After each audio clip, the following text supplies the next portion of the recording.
Welcome to Tuesday's Thought. I am Jassett Crooks McGrowder, and we're going to continue talking about grief this week.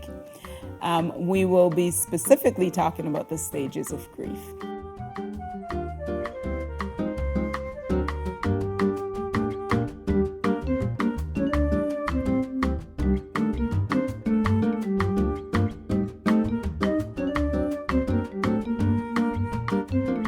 We're going to be talking about the 5 stages of grief. Some of you might have heard of this.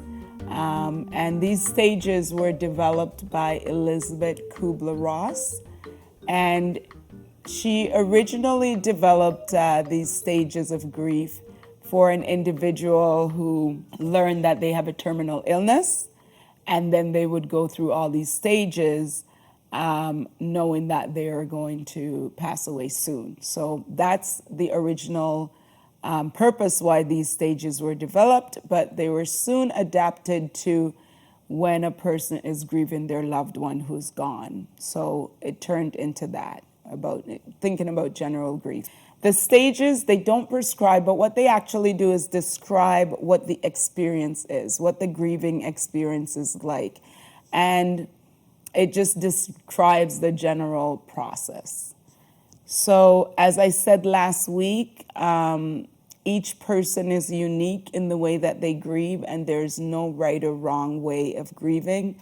However, there are stages that we go through, and these stages are not linear, so they're non-linear. I'm going to go through them, but they could happen at different times. Okay, so the first one is denial. And this is where the individual is shocked and just in disbelief that the loss has occurred. So you can't believe that that person is gone. People act in different ways. Some people will just act like nothing happened. They won't cry. They'll just do what they have to do, perhaps getting the funeral arrangements together, and you'd think nothing happened. And so this person just keeps going as if nothing happens.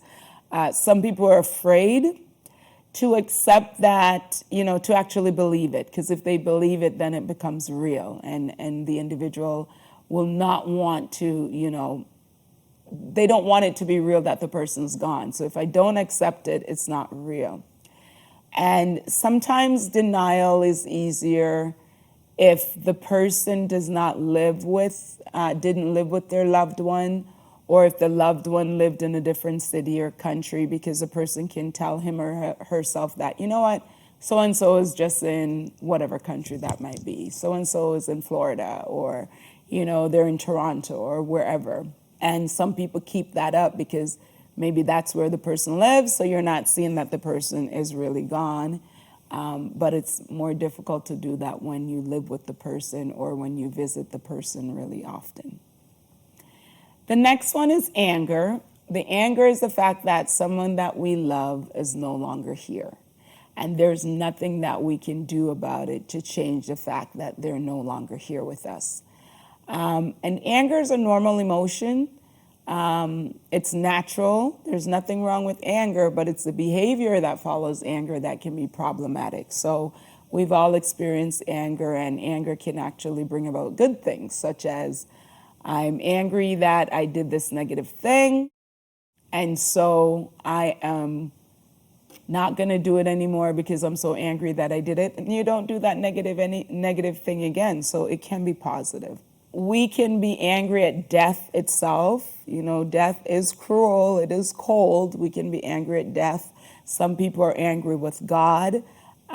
Especially if they think the person had an untimely death. Maybe if the person's a young person, a baby, or, older than a baby as well, people will get upset with God. They're angry at God and ask God, why did you take this individual, and death isn't fair, right? For us, we're saying it's not fair. However, it is something that we are 100% sure of, that we're all going to die, but no one wants to lose their loved one. We can be angry that future plans are dashed. We won't have those plans anymore. We can be angry because there were things that we didn't do, and we regret that we didn't do those things. Or even things that we did do, and we regret that we did those things because they weren't very nice things. So people do experience anger. So if you are grieving, excuse me, and you're experiencing anger, it is okay. It's part of the process. It's what you do with that anger that's very important. So the behavior behind the anger needs to be checked, but you can still be angry. Some people get very irritable. They're not very pleasant to be around, and anything could just, take them off a good path and put them in a bad path because they're so angry. But we want to be careful and check what our behavior is behind the anger. But we're human beings, we're allowed to be angry. Bargaining is another stage, and this is where we look at a lot of what ifs. What if I did that? What if I didn't do that? And we also look at the regrets, right? So it's when we start to make deals with ourselves. This is what I'm going to do from now on.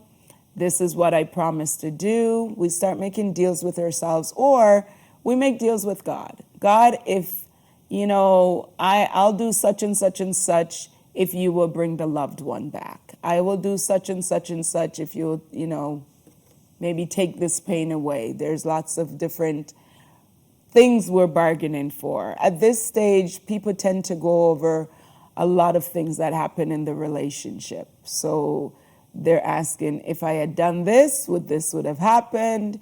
If I didn't do that, that kind of a thing. And what ifs are they're very painful, because the reality is most of the time you can't get an answer to the what ifs because it didn't happen. So you don't know what the answer would be. You don't know what the outcome would be. We try to tell ourselves that, some people say, if I did this, then the person wouldn't have died. And if I did that, the person wouldn't have died. But there's no guarantee that the answer to those what ifs are yes, and that, what you're thinking is true.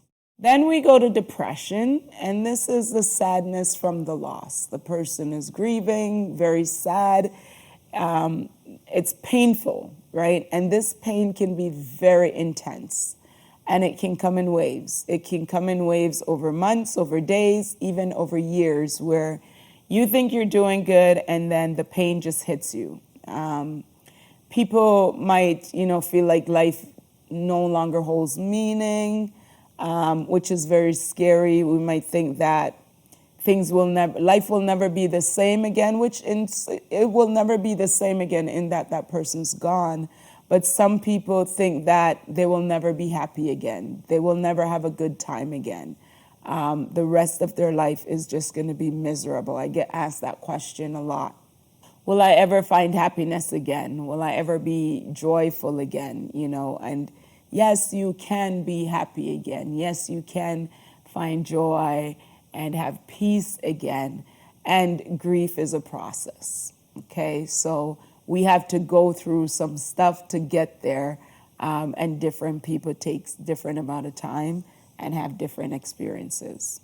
And the last one is acceptance, and this is where you acknowledge that the reality of the loss. So you get to that place where you're like, yes, this person is gone. I understand they're gone. I'm going to continue to live. Yes, my heart is broken, but I'm going to keep going.